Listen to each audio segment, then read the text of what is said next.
É chegada a hora de se entregar. Os trabalhos te esperam, é hora de caminhar. Na seara do Cristo, não adianta vacilar. Pois quem se apaixona é difícil renunciar. Vamos nos entregar como Cristo fez, com amor e olhar sereno. Chegou a nossa vez. Ele nos preparou e condições Ele provê. Não se importa, renova a vida de quem não o tem. É chegada a hora de se entregar. Os trabalhos te esperam, é hora de caminhar. Na seara do Cristo, não adianta vacilar. Pois quem se apaixona é difícil renunciar. Vamos nos entregar como Cristo fez, com amor e olhar sereno. Chegou a nossa vez. Ele nos preparou e condições Ele provê. Não se importa, renova a vida de quem não o tem. Não se importa, renova a vida de quem não o tem. Senhor Deus, nosso Pai de amor e bondade infinita, que o Senhor abençoe o nosso encontro, onde estamos todos juntos, para estar junto a Ti em comunhão, fortalecendo assim o nosso eu espiritual, pedindo a Ti, Pai Celestial, que a todos que Te buscam recebam a vossa misericórdia para a súplica de cada um, porque o Senhor sabe o que cada um necessita, que eles e todos nós sejamos envolvidos pelo vosso amor. Querido Mestre Jesus, sabemos que precisamos passar pelos testes, mas que a gente nunca perca o equilíbrio, a esperança, a confiança na espiritualidade. Que nós, Senhor, não fiquemos desanimados, tristes, porque assim acabamos atrapalhando a ajuda espiritual. Que possamos ter gratidão por tudo o que o Senhor faz por nós e procuremos nos manter firmes e equilibrados, na certeza que estamos sendo amparados. Que o nosso sorriso brilhe com a emoção e verdade, transmitindo ao nosso próximo o amor e carinho que todos precisam e merecem. Que haja em nosso coração humildade e serenidade para vencer todas as barreiras que forem necessárias para o nosso progresso espiritual. E que, acima de tudo, tenhamos alma leve e pura para receber as bênçãos da nossa família espiritual. Somos muito gratos aos nossos irmãos trabalhadores da Seara de Jesus, ao nosso mentor Paulo de Tarso, Que a tua paz, Senhor, esteja e permaneça conosco. Obrigada por tudo e por seu amor. Que assim seja. Meus irmãos, boa noite. A nossa leitura dessa noite está em Mateus, capítulo 18, versículo 1 ao 4. Neste momento, os discípulos aproximaram-se de Jesus e perguntaram-lhe: Quem é o maior no reino dos céus? Jesus chamou uma criancinha, colocou-a no meio deles e disse: Em verdade vos declaro, se não vos transformardes e vos tornardes como criancinhas, não entrareis no reino dos céus. Aquele que se fizer humilde como uma criança será maior no reino dos céus. Que assim seja. No capítulo 7, nós vimos a bem-aventurança, bem-aventurados os pobres de espírito, e que nós vimos que os pobres de espírito são os humildes, que possuem simplicidade do coração e humildade de espírito. No capítulo 8, nós vimos os bem-aventurados que têm puro espírito, e vimos que os puros de coração verão a Deus, né? Vimos que o egoísmo é a origem de todos os males. O egoísmo e o orgulho ferem, né, o homem, né, de uma forma que não deixa progredir, nem basta-lhe a visão. E vimos também que Deus é o amor puro e a egolatria é cegueira mental. Então, concluindo neste capítulo, que devemos querer servir e servir sempre, né, que o maior no reino dos céus é aquele que está sempre servindo, né? E nesse capítulo, bem-aventurados, que são brandos e pacíficos, nós veremos injúrias e violências, veremos as instruções dos espíritos sobre a afabilidade e a doçura, falaremos sobre a paciência, obediência e resignação e sobre a cólera. Então, inicialmente, né, começamos pelas injúrias e violências. Essas passagens estão todas no Evangelho de Mateus, no capítulo 5. Inicialmente, no versículo 4, ele nos fala: Bem-aventurados os que são brandos, porque possuirão a terra. No versículo 9, ele nos diz: Bem-aventurados pacíficos, porque serão chamados filhos de Deus. E no capítulo 5 ainda, no versículos de 21 e 22, Jesus nos fala: Sabeis que foi dito aos antigos: Não matareis, e quem quer que mate merecerá condenação pelo juízo. Eu, porém, vos digo que quem quer que se puser em cólera contra seu irmão merecerá condenado no juízo. Que aquele que disser a seu irmão, raca, merecerá condenado pelo conselho, e que aquele que lhe disser, és louco, merecerá condenado ao fogo do inferno. Então, todas essas passagens, né, de Mateus, né, nos levam a refletir sobre a lei, né, do amor trazida por Jesus. Né? E quando ele nos diz: Bem-aventurados que são brandos, porque possuirão a terra. Bem-aventurados pacíficos, porque serão chamados filhos de Deus. Então, bem-aventurados, ou seja, os ditosos, felizes serão, né, os que são brandos, os que aceitam a vontade de Deus, né, os que aceitam a vontade do nosso Pai maior, sem reclamar, sem murmuração. E possuirão a terra. De que terra ele está falando? A terra de hoje? Não, ele está falando da terra, né, como mais tarde ela será, o mundo de todos. Hoje, né, a terra é um mundo de provas e expiações.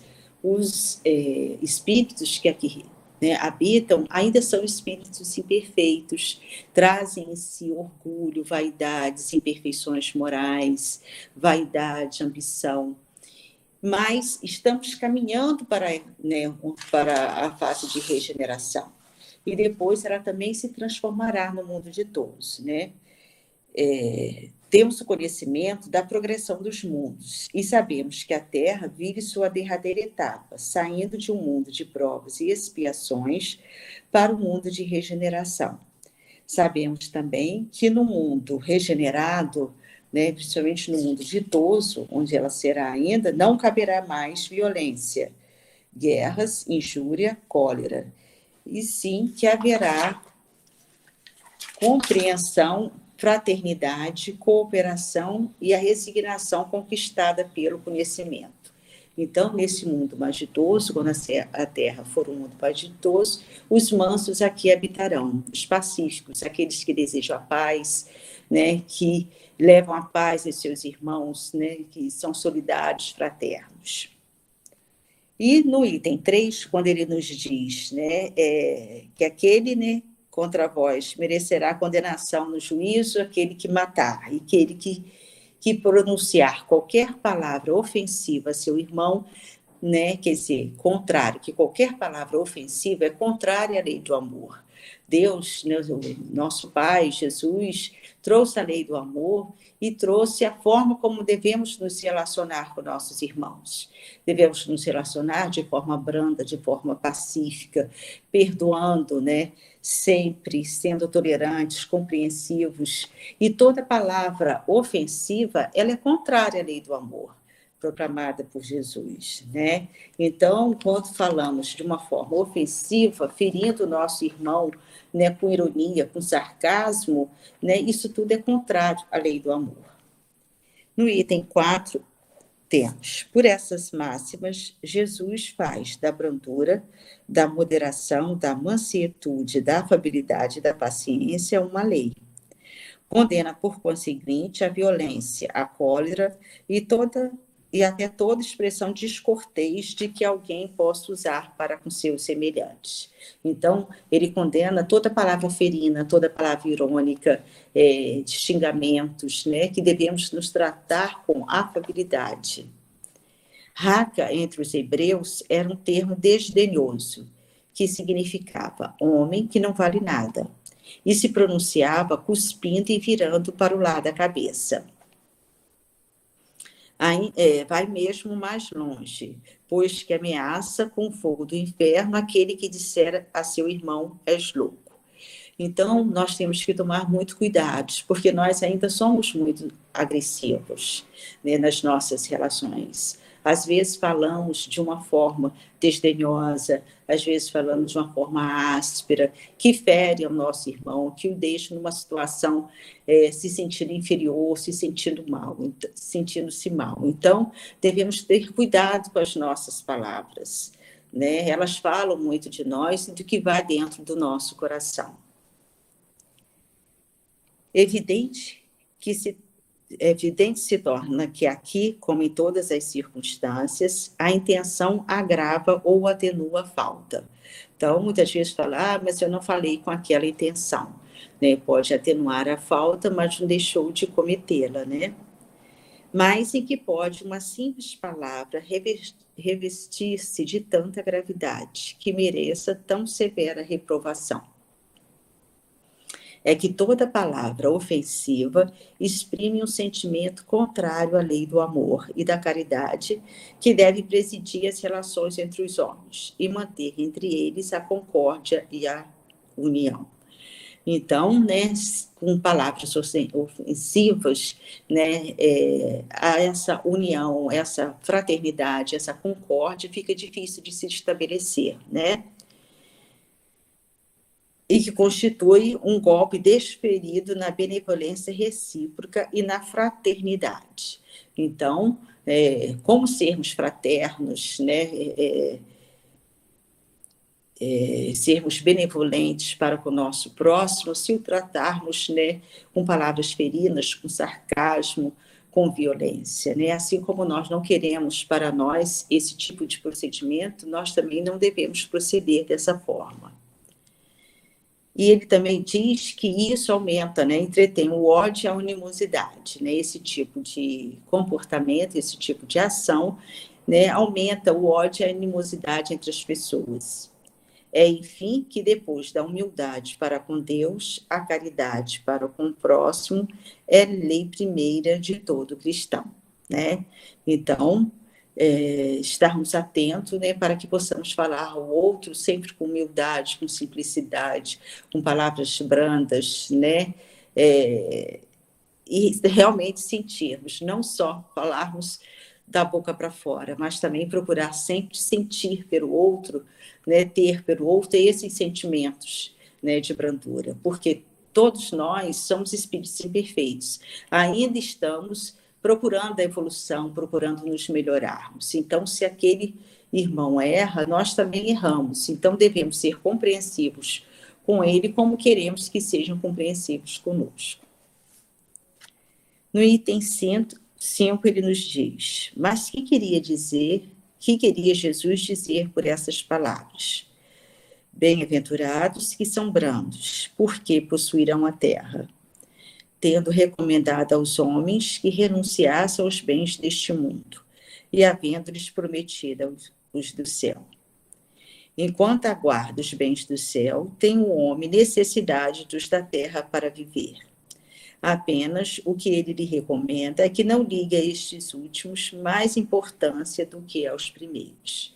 Então, não é que para desprezarmos os bens terrenos completamente, mas não darmos a ele maior importância do que os bens espirituais.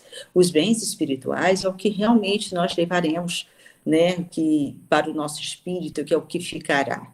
Os bens materiais, eles são necessários para o nosso desenvolvimento, para o nosso aprimoramento moral e intelectual também, né, nos dar condições de crescermos, né, intelectualmente também. Mas não devemos dar aos bens materiais mais importância do que os bens espirituais. Por aquelas palavras, né, bem-aventurados que são brandos porque possuirão a terra, quis dizer que até agora os bens da terra são assambarcados, quer dizer, são tomados pelos violentos, em prejuízo dos que são brandos e pacíficos, que a estes falta muitas vezes o necessário, ao passo que outros têm o supérfluo.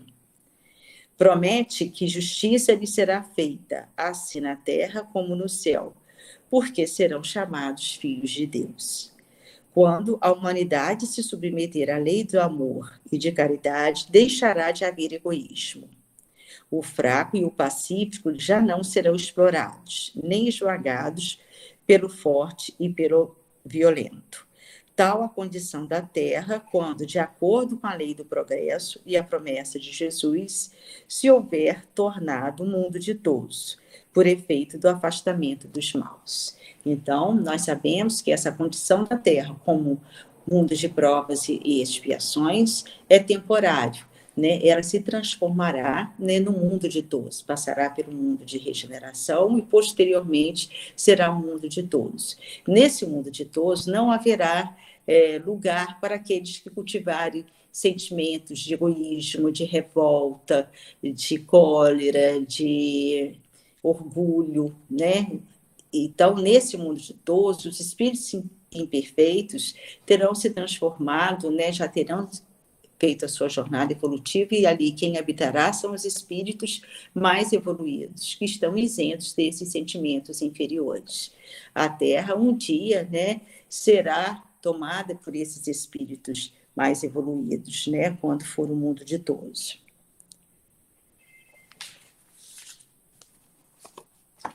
Só um minutinho, eu fui até...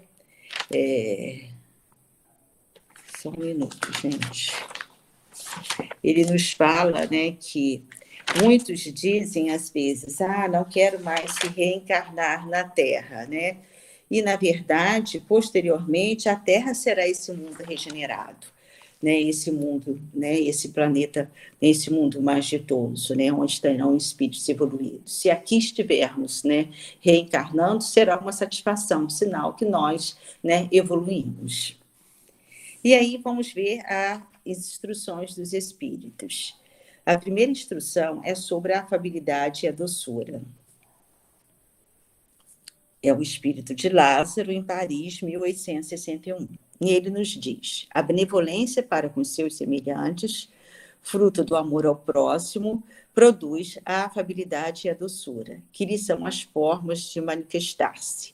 Então, ele nos diz que a afabilidade e a doçura são, né, corolários da benevolência, é a forma da benevolência estar se manifestando, né? Entretanto, nem sempre há que fiar nas aparências.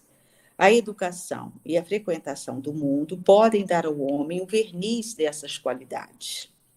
Quantos há cuja fingida bonomia não passa de máscara para o exterior? De uma roupagem cujo talhe primoroso dissimula as deformidades interiores. O mundo está cheio dessas criaturas, que têm nos lábios o sorriso e no coração o veneno, que são brandas desde que nada as agaste, mas que mordem a menor contrariedade, cuja língua de ouro quando fala pela frente, se muda em dardo peçonhento quando estão por detrás. Então, ele nos diz que não devemos ser brandos só da boca para fora, que, né, neste mundo muitos se revestem muitas vezes de máscaras, né, como ele fala aqui, do verniz social. Quando em sociedade, né, ele se comporta de uma forma branda, de uma forma afável, e por trás, né, por dentro, no seu interior, não cultiva essas virtudes, né, de amor, de tolerância, de perdão, né, de paciência, de afabilidade e doçura. A boca, né, fala, mas não são aquilo que realmente pensa. E que devemos, então, estar preocupados temos que estar atentos, né, nesse sentido.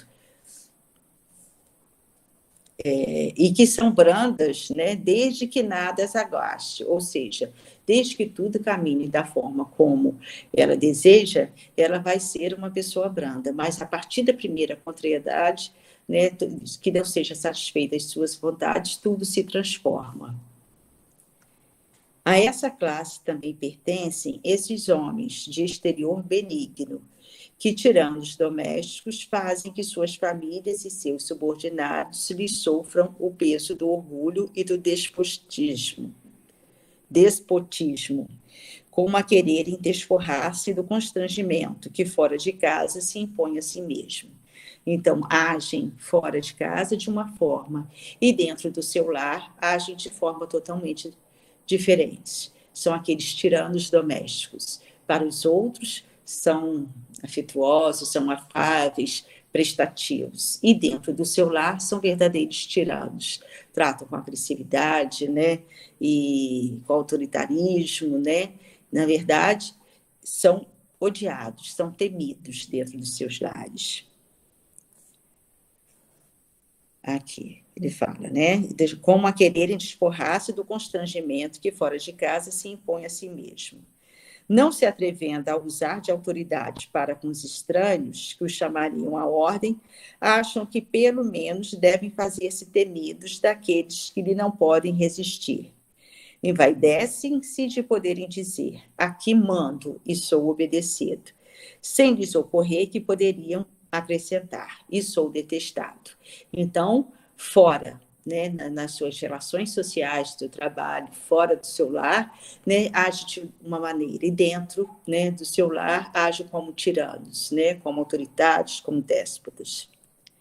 Não basta que dos lábios manem leite e mel.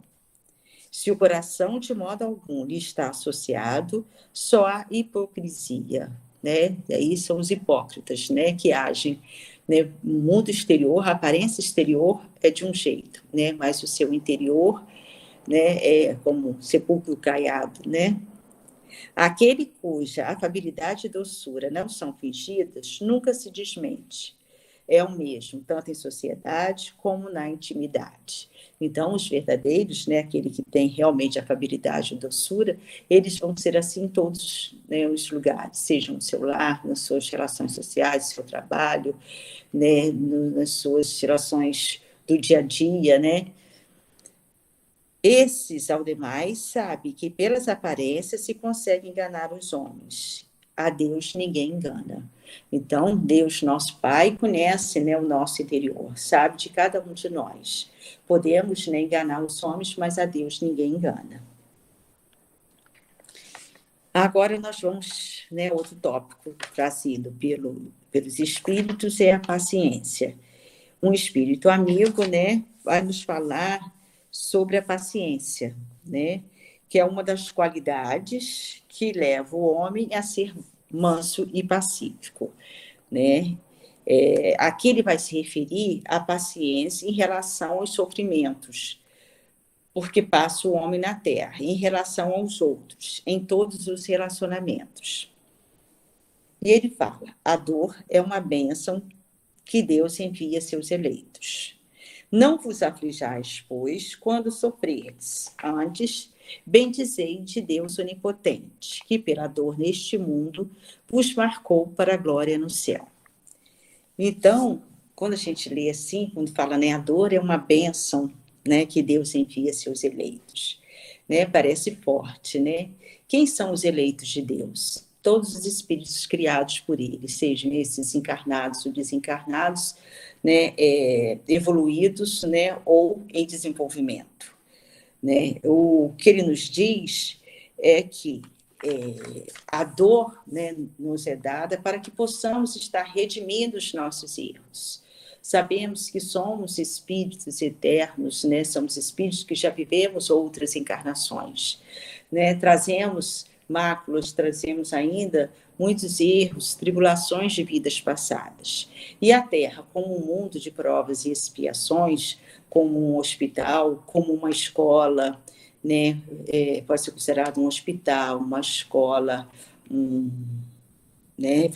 É um mundo em que, né, esses espíritos que são rebeldes à lei de Deus, eles têm oportunidade de estarem se melhorando, né? O Espiritismo demonstra ser a Terra um mundo de expiações e de provas, morada de espíritos rebeldes às leis divinas, orgulhosos e egoístas, para que, nas lutas, nas dificuldades desse viver, se transformem em espíritos inteligentes e bons. Assim, as dores e os sofrimentos, fazendo parte desse viver, são instrumentos abençoados que Deus, né, deu a espíritos rebeldes para aprenderem a lei do amor e merecerem viver em um futuro, em mundos espirituais, onde tudo é direcionado ao trabalho no bem, pelo bem e para o bem. Então, é a oportunidade dos espíritos de se reformarem, de reeducar-se e merecer esse mundo melhor. Então, né, essas dores, né, são necessárias para que o espírito possa se reeducar, necessários para a sua jornada evolutiva, para que ele possa se redimir, para que ele possa aprender. Né? Então, se passarmos bem por essas provas, né, por essas aflições, né, sem murmuração, né, sem queixumes, né, seremos, então, teremos oportunidade de mais tarde estarmos, né, indo para mundos melhores. E ele também nos fala, sede pacientes. Então, o que é a paciência, né? A paciência é a virtude que consiste em suportar os males, né, ou os incômodos sem queixumes e com resignação. Então, que possamos passar pelas nossas dificuldades sem lamentações, sem queixumes, com a fé, né, robusta, com a fé firme, né, na providência divina, no nosso Pai maior, né, que está sempre conosco, que nunca nos dá um fardo maior, né, mas um fardo proporcional às nossas forças, necessário para que a gente possa estar se aprimorando. Ter paciência é procurar compreender as causas e os motivos dos males e das dificuldades, para, com serenidade, tentar resolver da melhor forma possível a nova situação. É não se rebelar, não se desesperar, julgando-se vítima inocente e infeliz. Cada um colhe o que semeia. Não há vítimas inocentes nas dores e sofrimentos da terra. Me lembra até muito de Alciné falando isso, né? Não há sofrimento inocente, né? Nenhum de nós que aqui passa pelas dores, e essas dores são necessárias para o nosso adiantamento, né? Não há sofrimento inocente, né? Estamos passando por aquilo que é necessário ao nosso espírito nesse momento, né? Então, temos que ser, né, pacientes, como ele nos fala aqui, sede paciente. A paciência também é uma caridade, e deveis praticar a lei de caridade ensinada pelo Cristo, enviado de Deus. A caridade que consiste na esmola dada aos pobres é a mais fácil de todas. Então, essa esmola material em que damos aquilo de excesso que temos, ela é a mais, né, fácil de todos, ele nos diz. Outra há, porém, muito mais penosa e, consequentemente, muito mais meritória. A de perdoarmos os que Deus colocou em nosso caminho para serem instrumentos do nosso sofrer e para nos porem à prova a paciência. Então, aqui nós temos que fazer uma ressalva que ninguém encarna para ser instrumento de sofrer de ninguém, né? Esses espíritos estão conosco, né, que na verdade nós temos maior dificuldade devido que a causas anteriores, né, as encarnações anteriores, em que temos as nossas diferenças. Não são espíritos que vieram servir de algoz, nenhum espírito é algoz de outro, né? Ninguém nasce para ser instrumento de sofrimento a alguém. Todos nascem para melhorar-se e para fazer o bem. Todavia, pelas dificuldades da própria imperfeição, do orgulho e egoísmo desenvolvidos, dos males causados em vidas pregressas, o próprio homem se torna instrumento do sofrimento, né, uns para os outros. Então, é aquele parente difícil, né, é aquele colega de trabalho, né, às vezes, né, muito difícil de relacionamento, né, é o marido, é o filho. Então, são espíritos que são colocados, né, junto de nós para que possamos estar quitando esses débitos. Não são colocados como instrumentos, mas temos as nossas diferenças devido a causas pregressas. E ele continua: a vida é difícil, bem o sei. Compõe-se de 1000 nadas, que são outras tantas picadas de alfinetes, mas que acabam por ferir. Se, porém, atentarmos nos deveres que nos são impostos, nas consolações e compensações que, por outro lado, recebemos, havemos de reconhecer que são as bênçãos muito mais numerosas que as dores. O fardo parece menos pesado quando se olha para o alto do que quando se curva para a terra à fronte. Então, ele nos diz que, se observarmos, as bênçãos que recebemos são muito maiores, né, do que as dores. E ele, né, estudando, eu vi como ele nos diz, né, que se formos a um alto de uma montanha e olharmos, né, para baixo, veremos, né, tudo de uma forma pequena, né? E ao passo que perto de nós, né, a gente vê com uma coisa maior, né, quando estamos lado a lado. Assim, né, quando encaramos a vida futura, né, quando vemos que na nossa jornada evolutiva, para atingirmos a esses mundos ditosos, para nos transformarmos em espíritos, né, puros, né, para atingirmos a perfeição, tivermos que passar por essas dores se tornarão menores, né, frente ao quê? Ao mundo melhor que alcançaremos, né, ao mundo mais ditoso. Ao passo que, se nós ficarmos só nos queixando, só olhando as dificuldades do momento presente, né, não conseguiremos vencer, e essas dores parecem que serão aumentadas, né? Parece que são aumentadas. Então, se tivermos fé, confiança na vida futura, né, tudo será mais brando. Se tivermos a fé fortalecida, né, tudo será melhor. Coragem, amigos, tendes no Cristo vosso modelo. Mais sofreu ele do que qualquer de vós, e nada tinha de que se penitenciar. ao passo que vós tendes de expiar o vosso passado e de vos fortalecer para o futuro. Então, né, Jesus foi o exemplo, né? Jesus sofreu, passou por tantas dificuldades e nada tinha que expiar. Nós temos que expiar o nosso passado, né? E para chegarmos até um futuro melhor. Sede, pois, pacientes, sede cristãos. Essa palavra resume tudo. Agora, Lázaro também, em Paris, 1863, vai nos falar sobre a obediência e a resignação.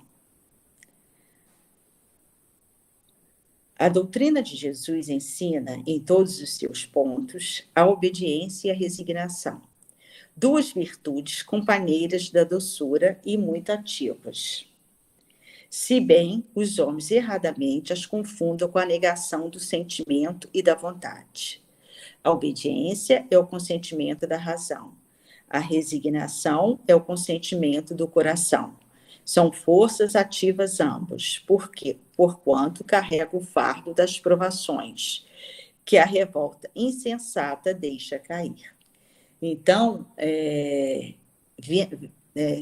vimos aqui que a obediência e a resignação não são a negação da vontade e do sentimento. Ao contrário, elas são virtudes, né, que se expressam em ações muito ativas e difíceis, né, para a maioria dos homens, porque refletem uma confiança plena em Deus e nas suas leis. O cristão se submete às leis divinas porque ele acredita no Pai maior, porque ele confia no seu Criador, né? O pusilânime, quer dizer, o fraco, a pessoa fraca, medrosa, covarde, não pode ser resignado. Do mesmo modo que o orgulhoso e o egoísta não podem ser obedientes, né? O orgulhoso e o egoísta, ele se acha melhor, né?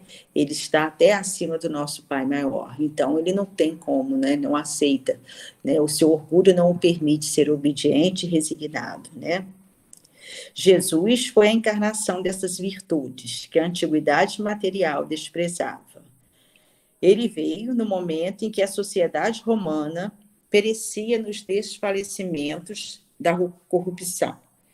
Veio fazer que no seio da humanidade deprimida brilhassem os triunfos do sacrifício e da renúncia carnal. Então, Jesus, ele veio trazer as leis morais, né? As indispensáveis ao progresso, né, moral da humanidade, da Terra. Então, cada época é marcada, assim, com o cunho da virtude ou do vício que a tem de salvar ou perder. A virtude de vossa geração é a atividade intelectual, seu vício é a indiferença moral. Então, ele nos diz, né, que Jesus trouxe as leis morais, né, indispensáveis a esse progresso moral. E que a atividade intelectual é a nossa virtude dessa geração, ao passo que a indiferença moral, né, é o vício, né, é o que atrasa a humanidade. Digo apenas atividade, porque o gênio se eleva de repente e descobre por si só horizontes que a multidão somente mais tarde verá. Enquanto que a atividade é a reunião dos esforços de todos para atingir um fim menos brilhante, mas que prova a elevação intelectual de uma época. Submetei-vos à impulsão que vimos dar aos vossos espíritos. Obedecei à grande lei do progresso, que é a palavra de vossa geração. Então, através da lei do progresso, através, né, do desenvolvimento intelectual e moral do homem, né, o homem vai se desenvolver, né, através da lei do trabalho, né, que através do trabalho o homem se desenvolve. Ai do espírito preguiçoso, ai daquele que cerra o seu entendimento, ai dele, porquanto nós, que somos os guias da humanidade em marcha, lhe aplicaremos o látigo e lhe submeteremos a vontade rebelde, por meio da dupla ação do freio e da espora. Então, toda resistência orgulhosa terá de cedo ou tarde ser vencida. Bem-aventurados, no entanto, os que são brandos, pois prestarão doce ouvido aos ensinos. E, né, finalizando esse capítulo, né, nós temos 2 mensagens que vamos falar sobre a cólera. A primeira mensagem, né, de um espírito protetor em Bordeaux, 1863, que vai nos falar, né, que a cólera provém, né, do orgulho, né, a origem é o orgulho, né, que leva o homem a se julgar tão acima do que é, né, que qualquer paralelo o irrita e o fere, ele se acha melhor, né, de que tudo e que todos. O orgulho vos induz a julgar-vos mais do que sois, a não suportardes uma comparação que vos possa rebaixar, a vos considerardes, ao contrário, tão acima dos vossos irmãos, quer em espírito, quer em posição social, quer mesmo em vantagens pessoais, que o menor paralelo vos irrita e aborrece. Que sucede, então? Entregai-vos à cólera. Então, o orgulhoso, né, às vezes ele não precisa ter nada material, ele se acha melhor, né, pode ter através de seus bens materiais, devido à sua posição social, pelo seu nome de família, às vezes, né, qualquer motivo é um motivo para ele se sentir melhor do que o outro, né? E quando os outros não assim ou não consideram, ele se encoleriza. O que é a cólera, né? É o quê? É um sentimento violento, de ira, de rancor, de raiva, de ódio. Ele perde a sua sanidade mental, né? Pesquisai a origem desses acessos de demência passageira, que vos assemelham ao bruto, né? Porque a cólera, né, deixa a pessoa de uma tal forma insensata que ela se assemelha a um animal, né? Fazendo-vos perder o sangue frio e a razão. Pesquisai e quase sempre deparai-vos com orgulho ferido, que é o que faz repelir coléricos os mais ponderados conselhos, senão o orgulho ferido por uma contradição.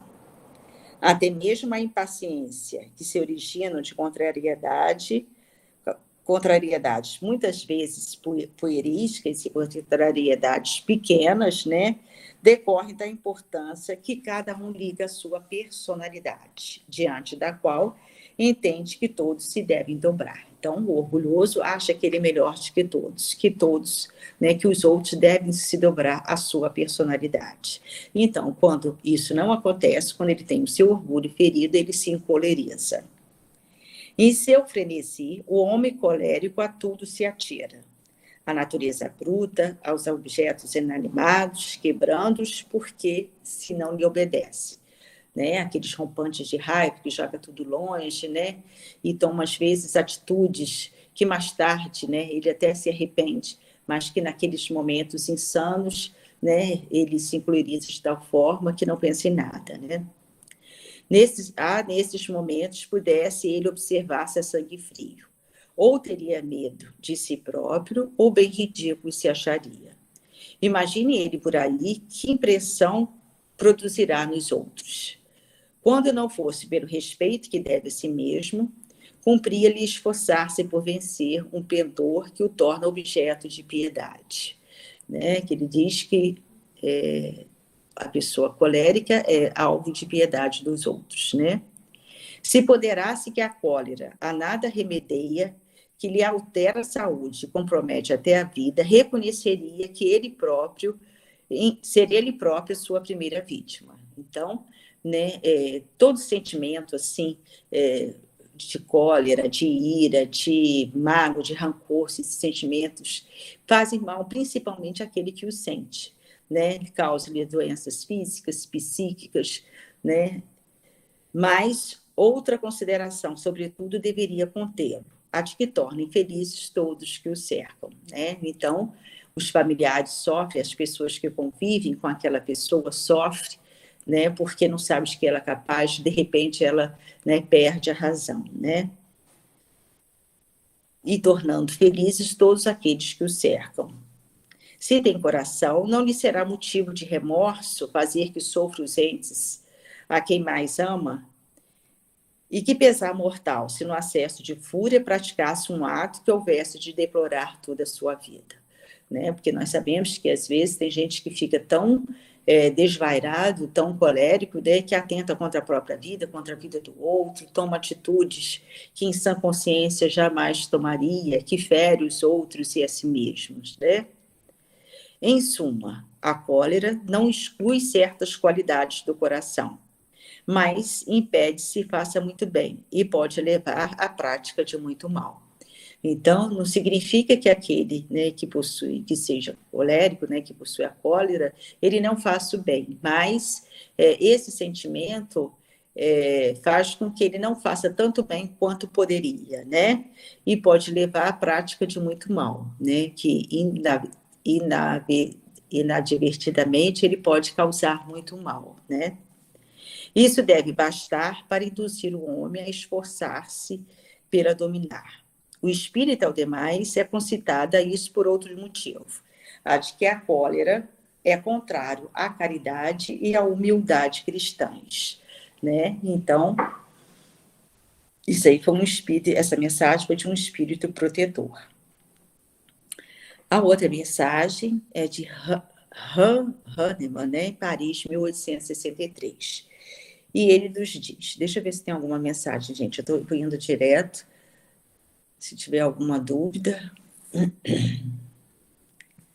Então, aí, no item 10, ele nos diz, segundo a lei falsíssima de que lhe não é possível reformar sua própria natureza, o homem se julga dispensado de empregar esforços para se corrigir dos defeitos em que de boa vontade se compraz, ou que exigiriam muita perseverança para serem extirpados. É assim, por exemplo, que o indivíduo propenso a encolorizar-se quase sempre se desculpa com o seu temperamento. Em vez de se confessar culpado, lança a culpa ao seu organismo, acusando a Deus dessa forma de suas próprias faltas.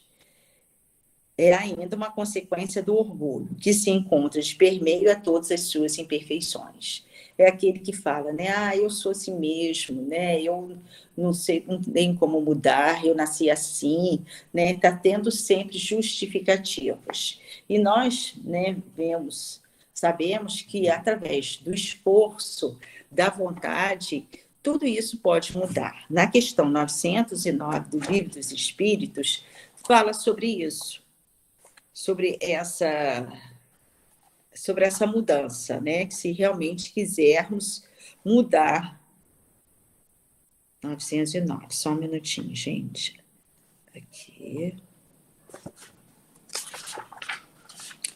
Poderia sempre o homem, pelos seus esforços, vencer as suas más inclinações? Então, poderia, através do esforço, o homem vencer esses vícios, essas tribulações, né, as suas más tendências, né, como a cólera, por exemplo? Ele diz sim, e frequentemente fazendo esforços muito insignificantes. O que lhes falta é a vontade. Ah, quão poucos dentre vós fazem esforços. Então, na verdade, ele não se modifica porque ele não tem a boa vontade, ele não faz o esforço suficiente para que aquilo mude. Na verdade, ele ainda se compraz, né? O seu espírito ainda se compraz com aquela imperfeição. Na 910, ele fala, pode um homem achar nos espíritos eficaz existência para triunfar de suas paixões?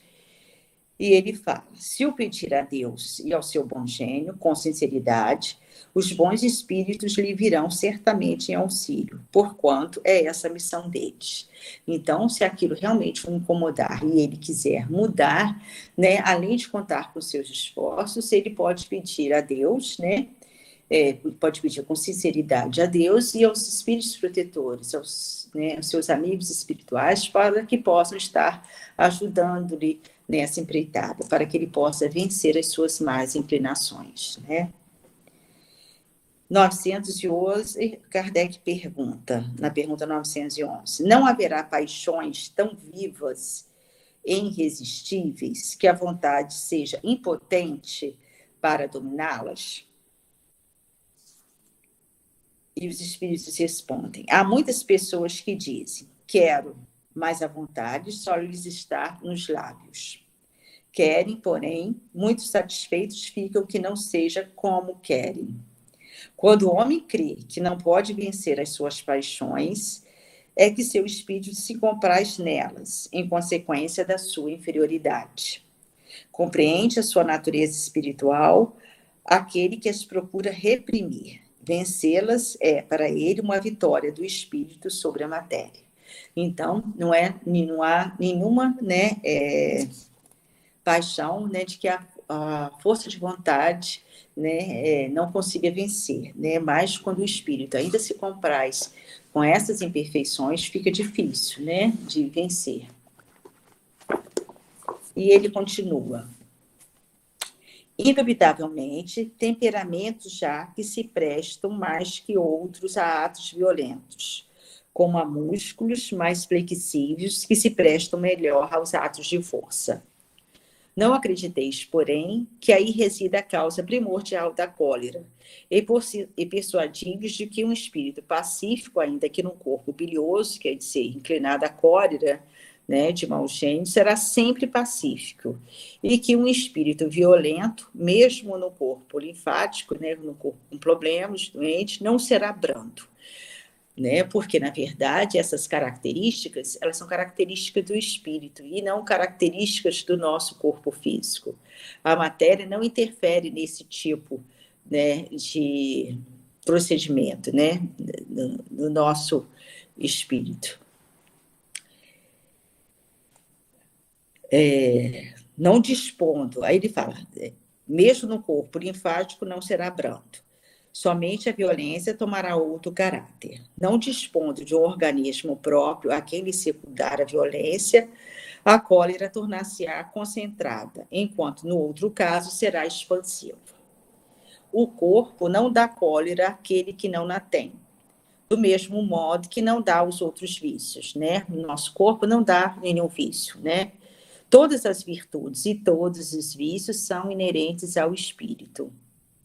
A não ser isso, assim, onde estariam o mérito e a responsabilidade?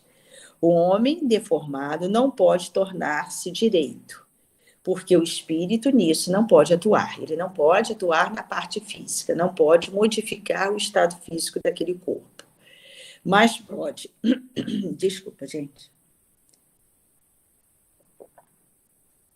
Mas pode modificar o que é do espírito, quando quer com vontade firme. Então, isso que é inerente ao espírito, ele pode modificar se tiver uma vontade firme.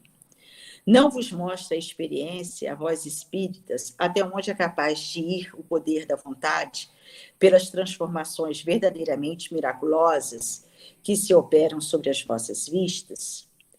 Compenetrai-vos, pois, de que o homem não se conserva vicioso, senão porque quer permanecer vicioso. De que aquele que queira corrigir-se sempre o pode.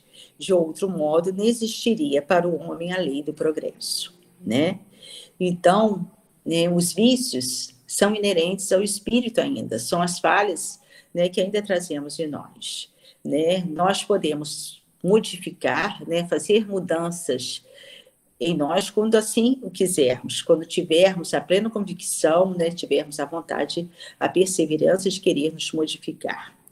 Nós não mudamos ninguém, Cada um de si é responsável, por si mesmo, pelas suas atitudes, pelo seu jeito de ser, pelos seus vícios. Às vezes sabemos que temos determinado vício, mas ainda não conseguimos nos desvincular dele, Ainda nos...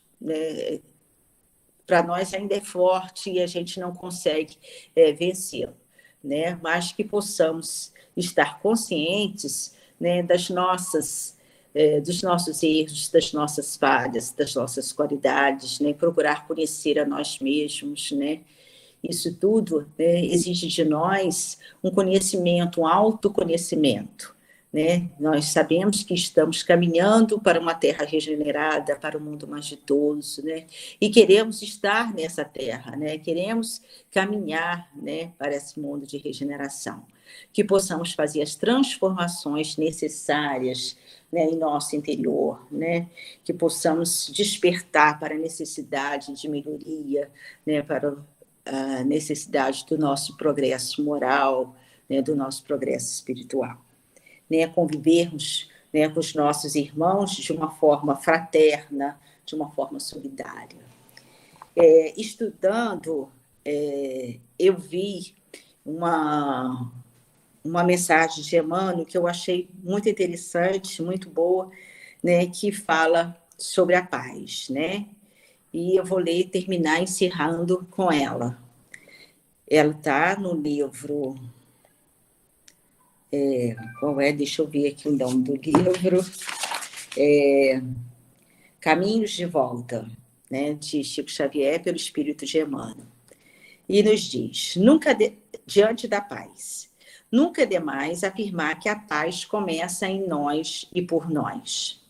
Os pacificadores, porém, são aqueles que aceitem em si o fogo das dissensões, de modo a extingui-lo com os recursos da própria alma, doando tranquilidade a todos aqueles que lhes compartilham a marcha. Quanto puderes, distribui o alimento da concórdia, reconhecendo que a bênção da paz é desdobramento do pão de cada dia. Emissários do bem, domiciliados na vida maior, desenvolvem empreendimentos de paz em todas as direções no mundo, mas precisam de cooperadores fiéis que lhes interpretem a obra benemérita ao lado das criaturas. Se aderistes a essa campanha bendita, auxilie-os em bases de entendimento e serviço.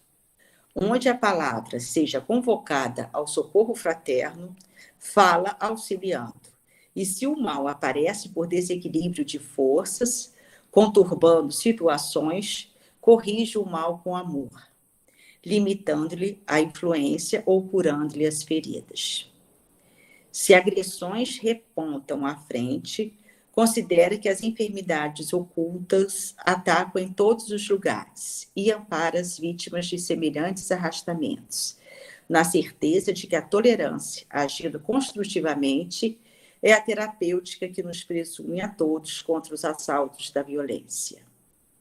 Se a injúria escarnece, capacita-te de que a crueldade é sinônimo de alienação mental e usa o perdão por exaustor das trevas que invadem o raciocínio daqueles que se perdem nos labirintos da delinquência. Faz o silêncio onde o silêncio consiga apagar desavenças e acusações. E, quanto possível, transforma-te no ponto terminal de qualquer processo de incompreensão, capaz de degenerar em perturbação ou loucura. Onde estiveres, abençoa. Naquilo que penses, mentaliza o melhor. No que digas, harmoniza os outros quanto possas. No que faças, constrói sempre para o bem geral. Nunca nos esqueçamos de que o príncipe da paz na terra nasceu em clima de dissensões, viveu através de hostilidades permanentes, serviu entre adversários gratuitos e selou o próprio trabalho sob a vitória aparente dos perseguidores. Mas, supostamente vencido, o Cristo de Deus, de século a século, cada vez mais intensamente, é o fiador da concórdia entre as nações, erguendo-se por doador de paz genuína ao mundo inteiro. Essa é uma mensagem de Emmanuel.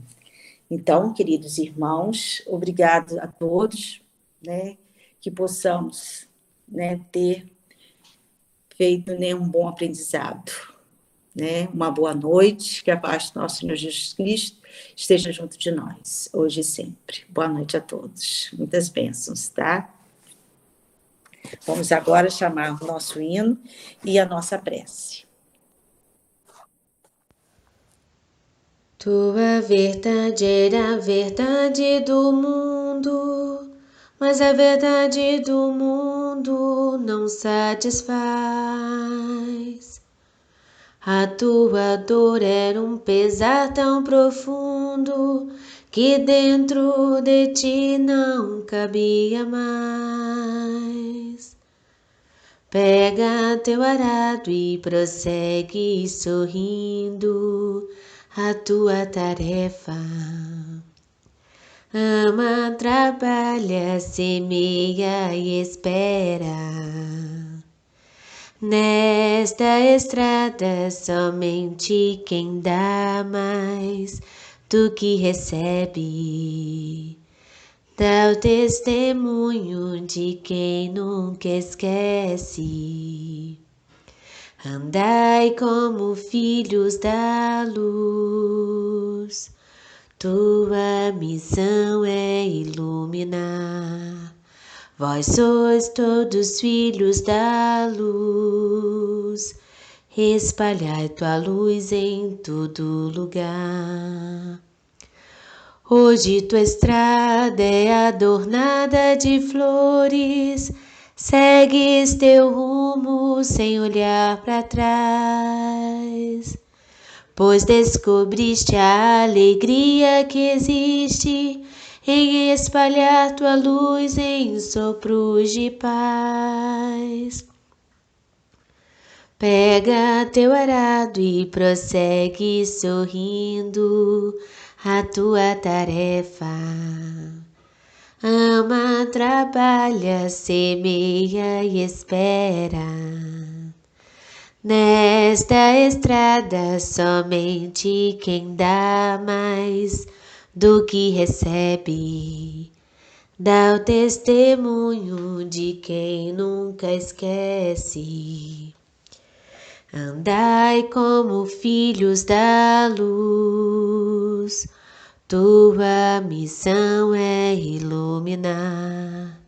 Vós sois todos filhos da luz, espalhai tua luz em todo lugar. Andai como filhos da luz, andai como filhos da luz, andai como filhos da luz.